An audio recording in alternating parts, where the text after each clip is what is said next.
Welcome, citizens of the globe, to the Frontend Heroes podcast, where we discuss all things villainous and heroic about the front end of software development. My name is Evan Payne. I'm a senior front-end developer at Actimo, and with me, as always, is my co-host, Scott Francis, a senior front-end software engineer at NetCentric. How you doing, Scott? Yeah, really good. Made it through another week, which is very nice. And super excited for our guest today. Nice. Today's episode is sponsored by NetCentric, an award-winning Adobe Global Alliance partner. They're currently hiring for a number of roles, so if you're over in Europe, check them out. We are, as ever, so glad to have their support with this show. Today, we have a guest for Season 2, Episode 2 of our show. He is the founder of Scotch.io, a website which you might be familiar with, and he's an all-around knowledge-sharing mastermind. Chris Sevilleja, give yourself an introduction, show us how to pronounce your name properly. I'm so sorry. And who are you and what do you do?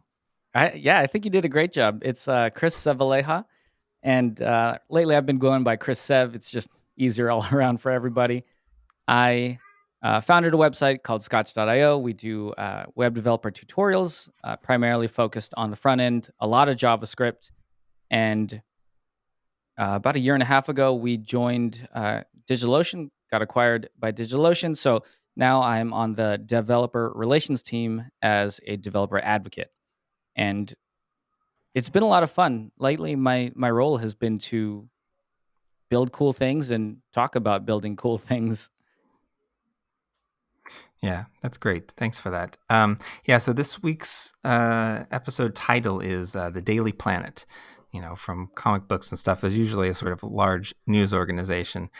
And the reason I bring that up or title it there is like there is a currently global information game that's going on. And in some ways, being a developer advocate, being sort of, someone that cares about educating the community is similar to those sort of idealistic news organizations of old. You're helping others, you're being genuine, you're sharing content. So I want us to talk a bit about sort of how you've been approaching that across the years. And maybe you can give us sort of an intro to that of how you even got started with Scotch.io or even before then with things of this nature. Sure. So the start of Scotch.io it was a coding journal. I was freelancing at the time, learning how to code, and you search for something, you don't find it, and even Stack Overflow can't help. And if Stack Overflow can't help, I don't know, it's going to have a tough time, huh?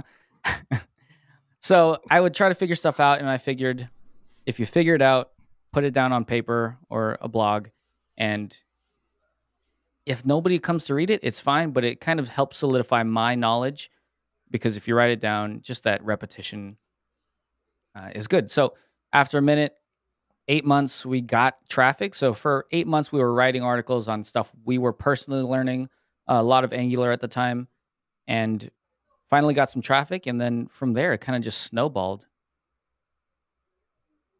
Yeah. I remember what made you bring in other people as well. So you see, even like David Walsh blog, he's eventually if a blog gets enough traction, you can't keep the traffic flowing, I guess. It's not enough with just one or two people. You start to open it up to other writers. And you guys actually gave me my first sort of paid writing gig.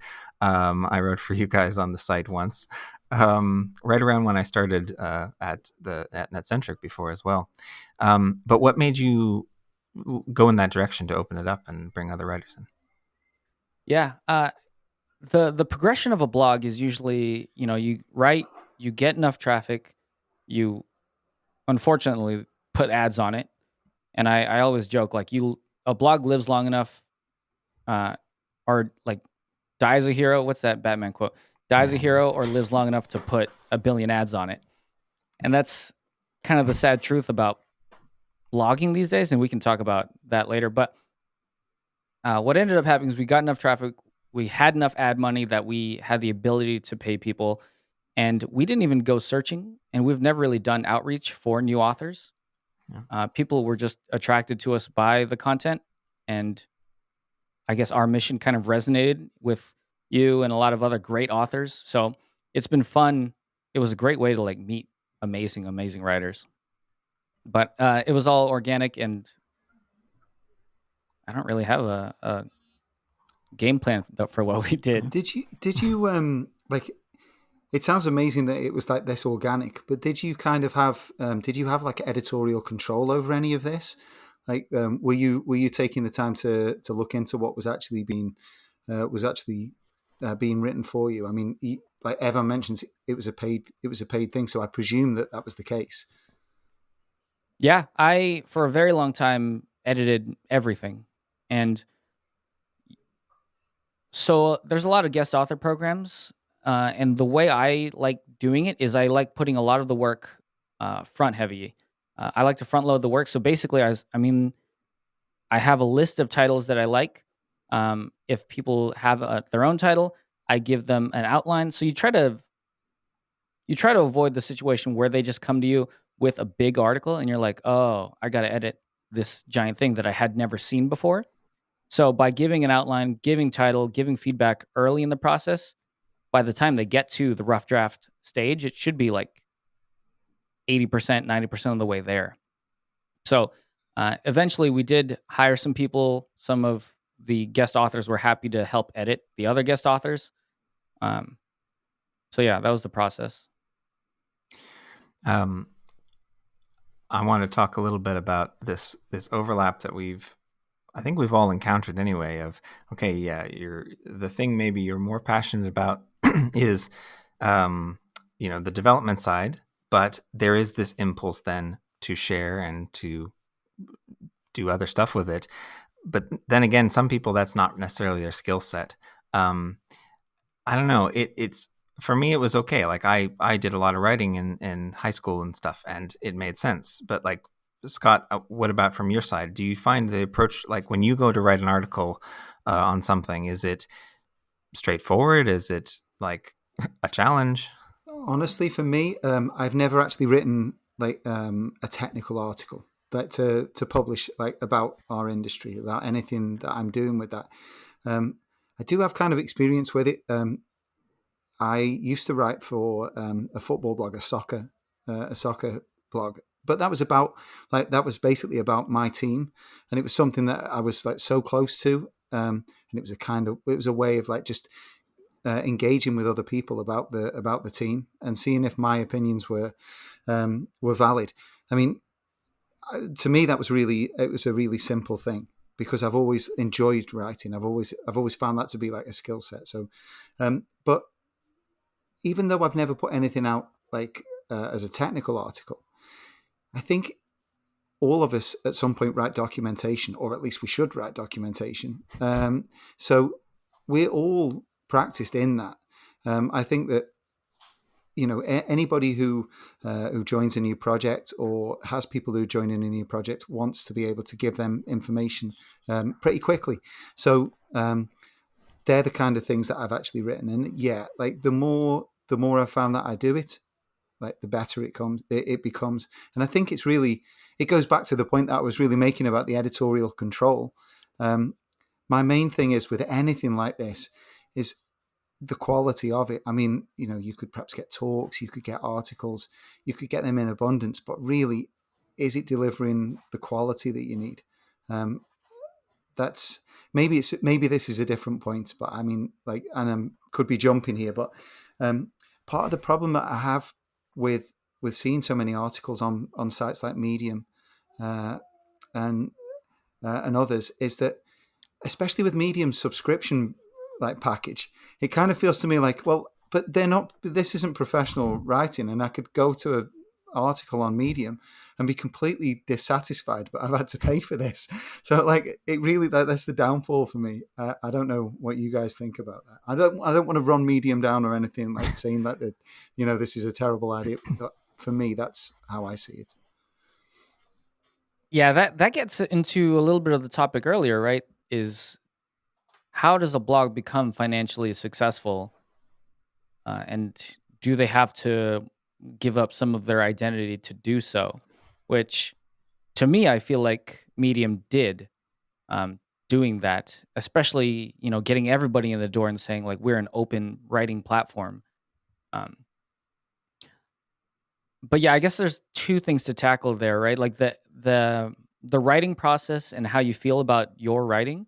I think it goes back to lowering the barrier to entry. Like you said, you felt comfortable kind of writing about football and just putting your thoughts out there. I think a lot of people for technical articles have this high bar that they set in their minds and say, like, it's technical, it has to be the most amazing thing ever. When uh, Google is a very good indicator of what good articles are. Like, they do a great job at finding out what's the best, like rank number one for a certain topic. And I think a lot of those are, Stack Overflow questions that are 5 sentences long, and Dev 2 articles that are like 3 paragraphs long. I think a lot of the times when I edited, I use a thing. I don't know if I made it, but we call it skimmability factor. And Mm. I don't think anybody reads technical articles like word for word. I think they just scroll until they see a code block, and then they scroll up and they're like, "What's that code block?" And then they scroll down until they see an image. So with that in mind, you're exactly right. with that in mind, cut all the words out, right? No, but I like what you were mentioning about editing as well, because that's where, for me, it starts to feel like a familiar skill. So the blank page, even when you're coding, the blank page is hard. It's hard to get into it. We've set up all these things, frameworks and builds processes to help us get a little further along than just a blank page. But editing, for me, like, again, just as we've been talking now, I've been thinking, like, yeah, that feeling when I'm editing an article and I know good language and I know how to take what's already there and just make sure that it's communicating clearly. It's super similar to like doing a code refactoring, going through the files and checking things and be like, this is a better syntax here. It's the gut check part of it. I find that fascinating, and it's nice to know that there is a similar skill set in both development and the writing side of it as well.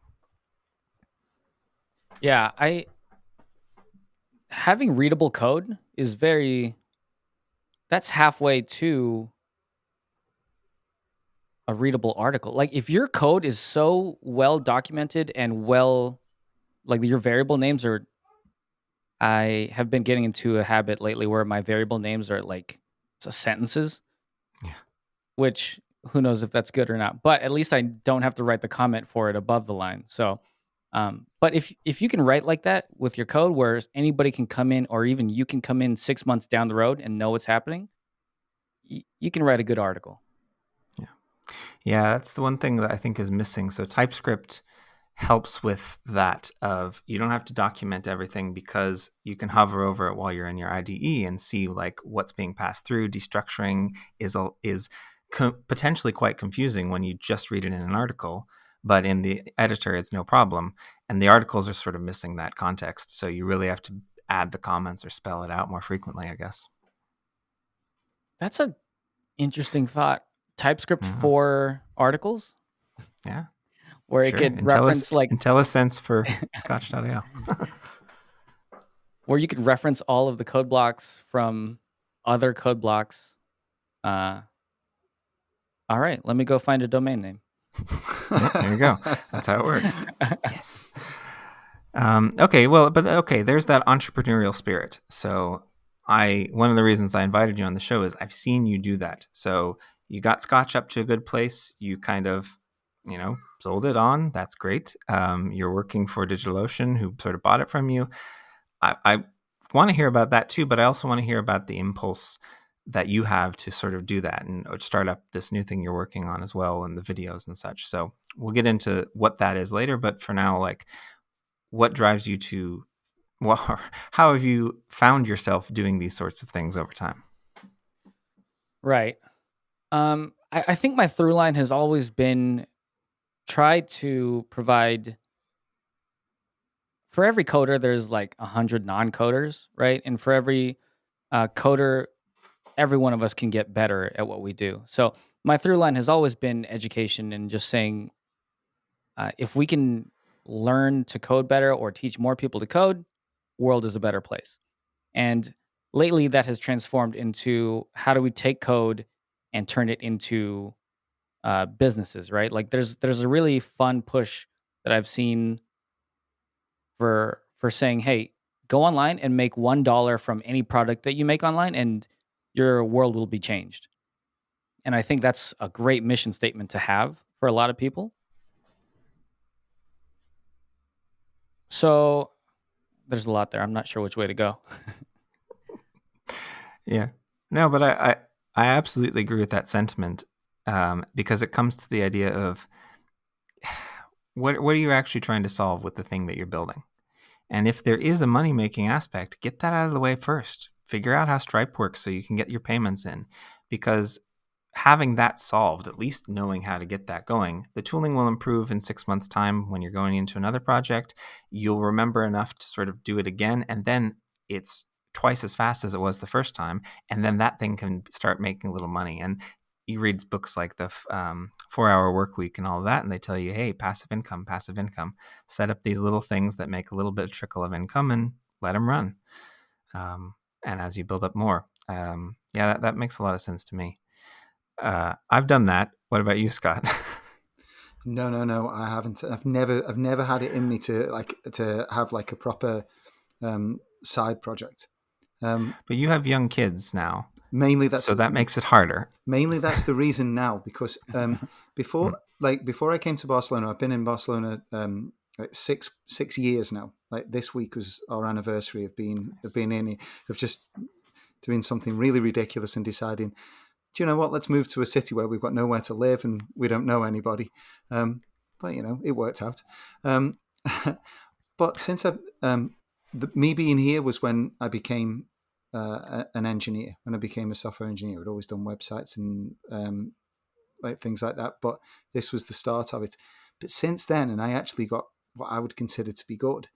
I've now got 2 small boys, which really limits the time for that. I have tried a few times my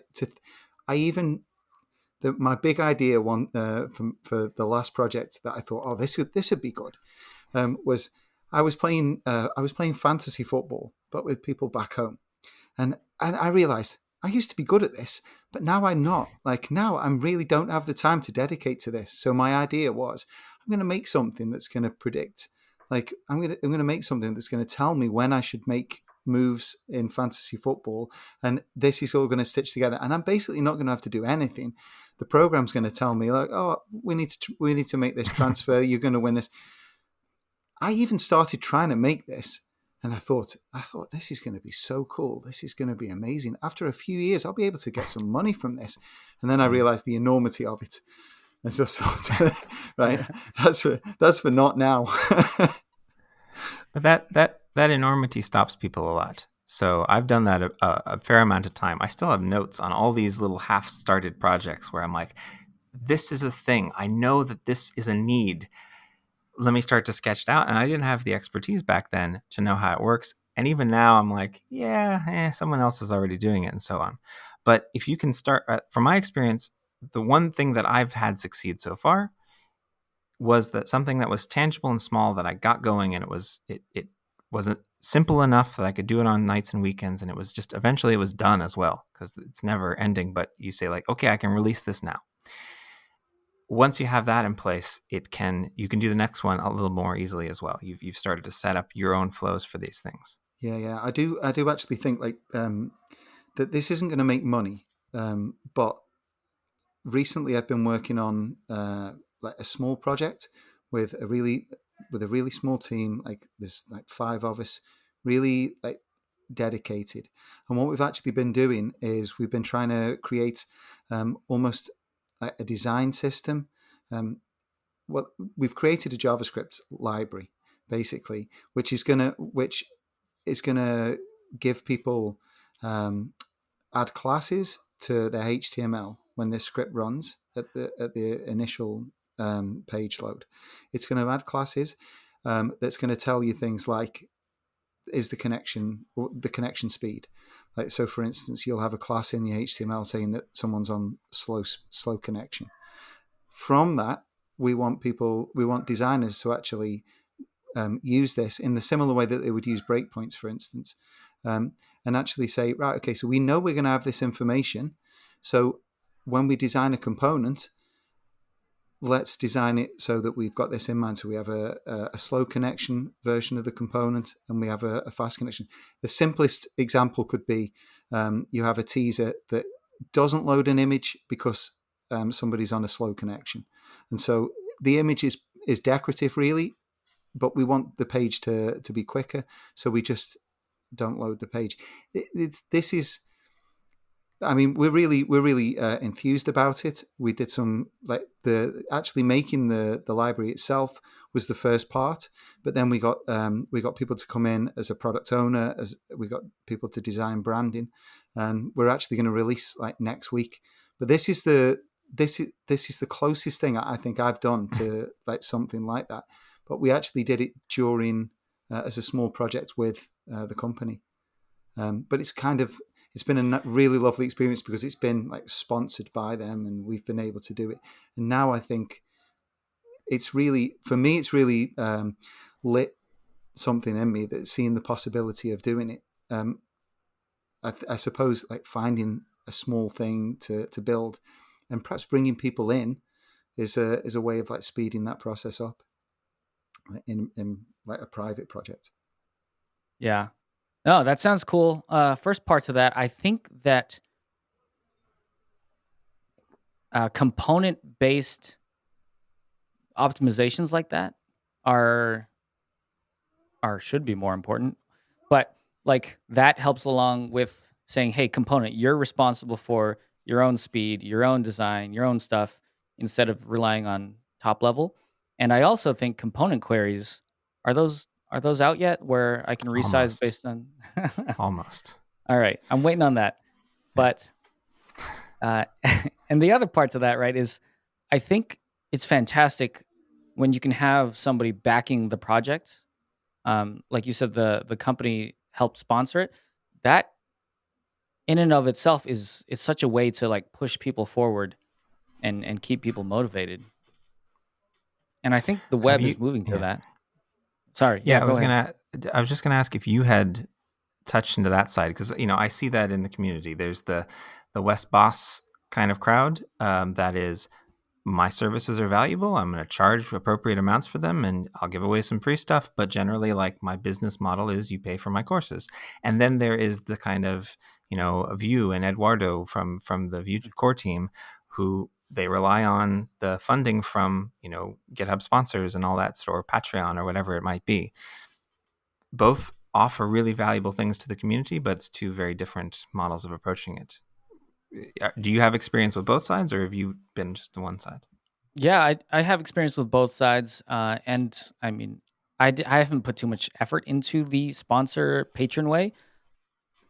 But I will say that the paid courses, like you pay X, you get Y sort of scenario is, I mean, for me has been way more profitable.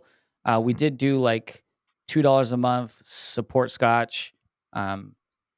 And that didn't really do that well. But then we did like Scotch School, where we said monthly subscription for video courses. And that was able to ramp up to about like 15K monthly in a very short amount of time. I wish there was a way to make the patron model stronger and to get that. Like you see, Patreon was out there doing its thing. GitHub sponsors is out there.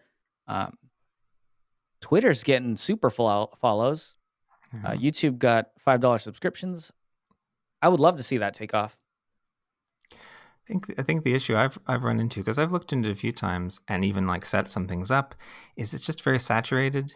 And oftentimes, if you've heard about it, it's not actually that new, and so the market tapped already. So you can still make it work. It's not to discourage anyone from trying. Hey, anything could be the next kind of really cool thing that people want. But it comes back to that idea of like, you still need to be genuine. Like, people smell a shill very quickly. You need to care about what you're doing and such. And sometimes that's hard because you're trying to do both at once, right? You're trying to be genuine, but you're trying to fit into a mold so that you hit the right audience. And yeah, it's nothing new, right? We're coming at it from the software angle, but my dad's a musician. He's been dealing with this for decades. of how do I make good music and make money off of record sales. Like it's a tough balance. Yeah. And it goes back to like the Renaissance days where painters would need a patron to support them, right? I guess it's just human nature. Yeah. I also want to talk about what you've been doing, like currently with better.dev, and sort of the choice to go into your own sort of video and do a video each day or however frequent it is. How has that been? And, what's been your own reward for having sort of gone into that? Yeah. So this plays off of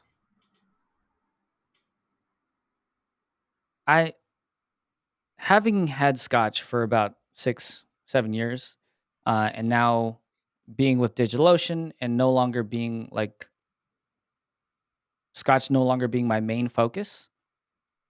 Once that happens and you're a founder and you don't have the thing that you were working on for 6-7 years, there's like this bubble where you're like, okay, well, who is Chris without Scotch, right? And so I've been doing a lot of experimentation. I definitely I feel for my personal journey, I have done the writing side of things. So I am having fun on the video side of things. And if you talk about video, you can't not talk about YouTube and Twitch and courses. So for me, this, like the 31 days of January video every day, was experimentation on what being a YouTuber looked like. And same as it was with Scotch and writing articles and putting out content, there are people that are going to gravitate towards your voice, your content, and you can build a community around that. So it's been a lot of fun meeting new people that I had never met on the writing side. Yeah, that's good. And I mean, for years I've been telling people because I've seen it with a lot of people that I know from when I was in Los Angeles, that they became successful. This group of filmmakers, they just every weekend would shoot some funny stuff and they'd put it up online. And this was, back in 2001 or something like that. No, 2004. But after a year of doing that every weekend, 52 weekends, they had something up online every week, every Monday. They had like hundreds of thousands of followers, and it was absolutely incredible. And that's the thing. If you share your content and you're consistent about it, people will return to it again and again. And it's hard to do. It's just like exercise, like we were talking about in the pre-show. It's hard to do that consistency. But once you get up to a certain point, it then carries forward and you can, surf on the wave. I've been reading Atomic Habits lately, a book I think a lot of people have been finding lately. And it says that to kind of build a habit, there's 3 different ways you can change yourself to build out the habit. There's like outcome based, where you say, I want to make a YouTube video every day. And that's one way, but you can do it. So that's external coming in. You can also do habit building from internal going out, where you just say, look, I'm a YouTuber. And from that identity, you say, well, I'm a YouTuber. I probably should be making that YouTube video today. So it kind of is a very subtle shift. And I like that difference. Like if you said I'm a bodybuilder and I'm a marathon runner, then tomorrow you might be more inclined to go running, Yeah, But it comes down to a little bit of that. Comes down to, for me anyway, like it's just to have some self-belief and say like, I'm going to do this. Like this is what I want to do. I mean, I would equate it almost to another thing that I do, like songwriting. And when I first it took ages before I decided that I was actually going to put pen to paper, and like many years ago, like I'm going to. And then once I did it, I realized that you had to make this like a very frequent activity. And then almost like when I was actually good, like I was doing it all the time. Like it drops off. Like you stop doing that kind of thing. You stop doing it as frequently, and you're nowhere near as good as you were when you're actually like really, really trying and really practicing and really putting the work in every day. It's got to be the same with the content. Yeah, that consistency is tough for sure. And like I did 31 videos and YouTube videos in January, and it was a fun experiment. And for a moment, I said, you know what, I'm going to do 365. And I think for February, I landed at like one every 4 days. Yeah. What kind of planning did you have to put in though to produce those 31 videos? I mean, like, it must take an incredible amount of planning to like know exactly what you're going to do for each one of these videos and really like get them out with the quality that you would want to. Like it's got to be a lot of hard work. So every video was made the day of with about zero planning. And the reason the system that I really put in place for myself is I've done a lot of the work early on in my career to try to be as efficient as possible being a creator, like writing articles, try to do all of the work on the front end and try to make editing is probably the longest part of it, right? So I try to remove the editing. So for videos, and I've been doing videos a while now, I've come to, I guess the three-pronged attack is one, create a video on something you've done a billion times. And I've been coding for about 20 years now, so there's a lot that I've done a billion times. And if you can do that, then you have good content that you didn't have to really prep for. Mm-hmm. And then two is lowering the barrier. So if I can, as we are talking right now, like as if we were in a coffee shop, right? That's a lot of people will edit out like uhs and ers and little mistakes, but I tend to leave them in and just let things flow. And I usually have like 1 or 2 edits per video. So those two things put together, do content you already know and try not to edit as much and be conversational, which takes a lot of practice, a ton of practice. That's how I was able to do it, I think. And the third thing, which is recent, is Descript. Have you all seen Descript? It's it's a video editing tool, okay?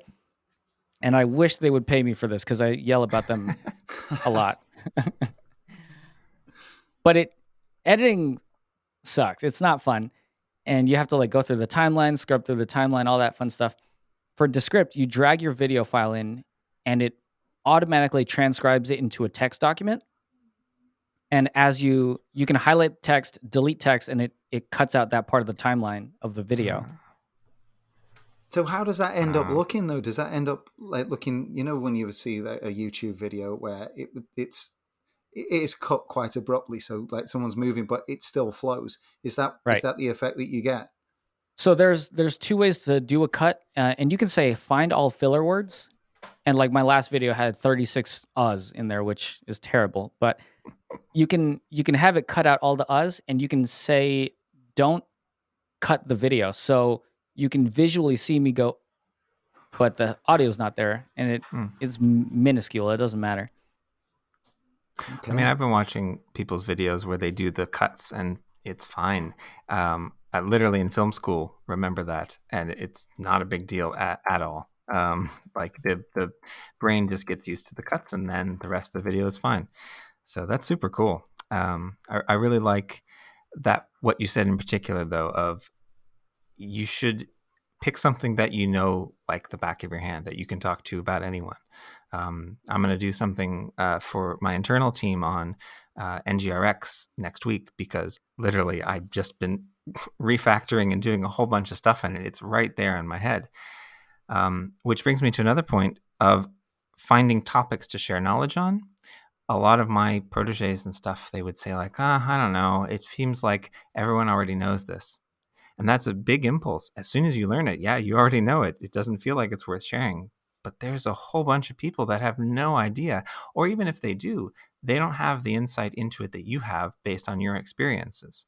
I think that's a super important thing to bear in mind when you're thinking of sharing, is you do have what to share. You are unique, and just go for it. One of my favorite quotes is, there are no unique messages, only unique messengers. And I mean, everything's been said already before, right? Like, there's a reason why there's 30 Stack Overflow questions on how to center a div. And each one has like a good answer, right? But yeah, the thing with writing content for Scotch is we never looked at any other blogs or checked Google ranks to see if it was written before. If we had done that, we wouldn't have written anything, right? And we always looked at our own content catalog as incomplete and where the gaps were in our own catalog. And I think a lot more people need to look at it like that. A lot of people look around and say like, oh, well, they're doing something, I can't do that.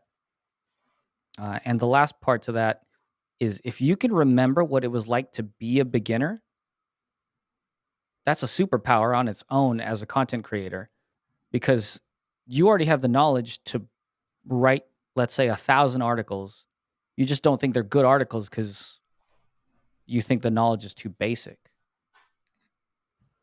And that goes to the 31 videos of YouTube. I think that, like, just tacking on from that, one thing that I would always say to anybody who's considering writing content, or feels that there's a barrier that they don't need to because it's already been done, is, how many times have you read an article or some kind of tutorial and it's missing a step? There's some implied knowledge in there.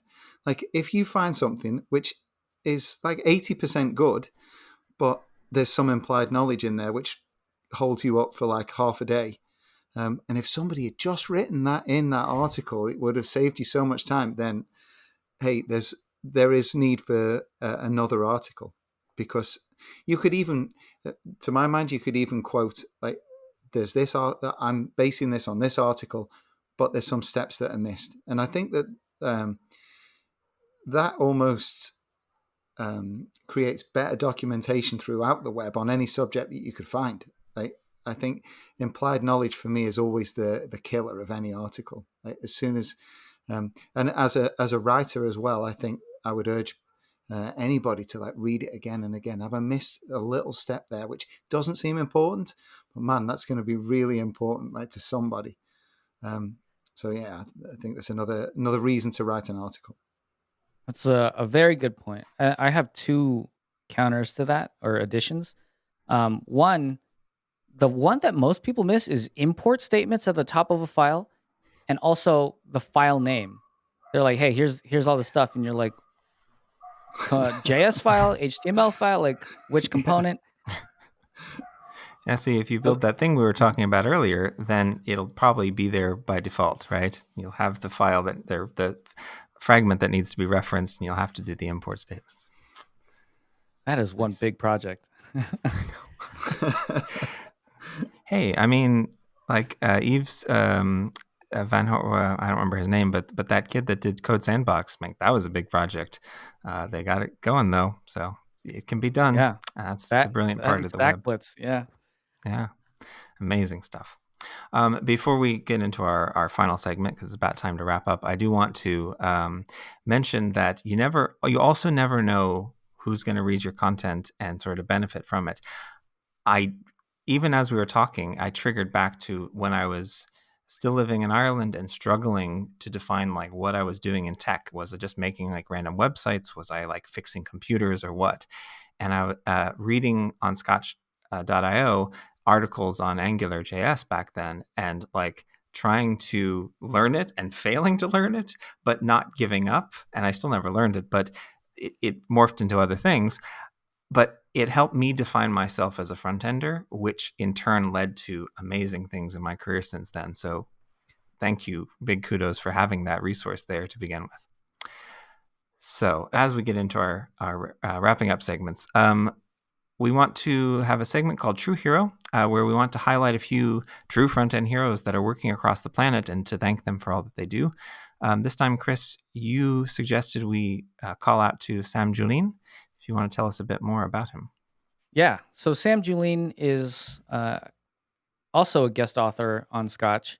And the other point I missed is if you quote an article and like fix that article and you like let the original author know, that's a great way to create a relationship and say, that's how a lot of our guest authors came through the site, is like they were like, hey, that's completely wrong. It's like, okay. But Sam Julien, one of our guest authors, very, very kind person. He created the Upgrading AngularJS course, going from AngularJS to Angular. And lately, he has a newsletter where he talks about developer micro skills. And it's a really fun read that he's helping on the side that most people don't talk about, is like your skills as a developer that aren't development skills, right? Like people skills, dealing with imposter syndrome, all that good stuff. Definitely check him out, samjulien.com. Perfect. Yeah, thank you again, Sam, for all that you do for the community. Lastly, and this is a bit of a curveball, Chris, for you because we didn't mention it in advance, but any proper hero is a well-rounded one. So we like to share some simple musical picks. So Scott, what's the favorite thing you've been listening to lately? I'm gonna give a shout out to a couple of friends who, a little bit like Chris, decided that they were going to produce a track a week. Just like they'd got some stuff written and they decided they were going to produce a track a week. Didn't really tell anybody about it. And then 2 weeks ago, my friend messaged and said, hey, check this out.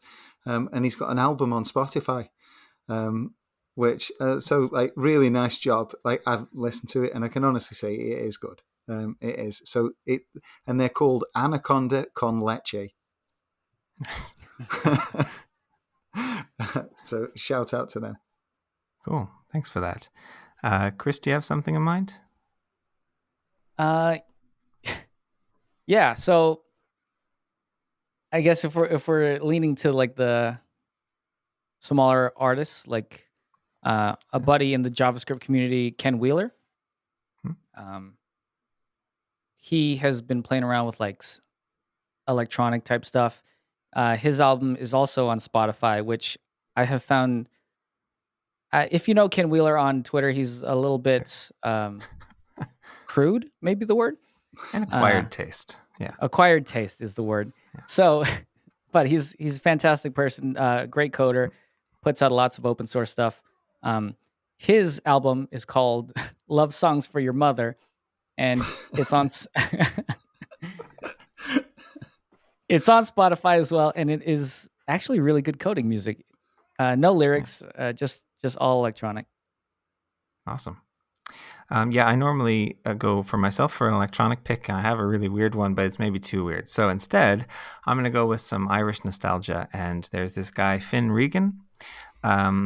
He produced, or he's done a lot of albums, sort of singer-songwriter. It's interesting stuff, but this particular album, The Meetings of the Waters, it's just beautiful. It's rhythmic, it's, guitars, it's interesting stuff, but it's also really lovely. So worth checking out. I'm pleased to recommend an Irish artist as well. Great. So it looks like that's all the time we have for today, folks. Thank you so much for listening. If you enjoyed the show, you should star us in your podcatcher of choice. Reviews and ratings are how those fancy algorithms help people find our content, and the power to help is within you. If you have any questions or topics you want covered in our next episode, send a tweet to us at Heroes Frontend and we'll add it to our list. Until next time, heroes, remember, with great front-end power comes great responsibility. See you next time.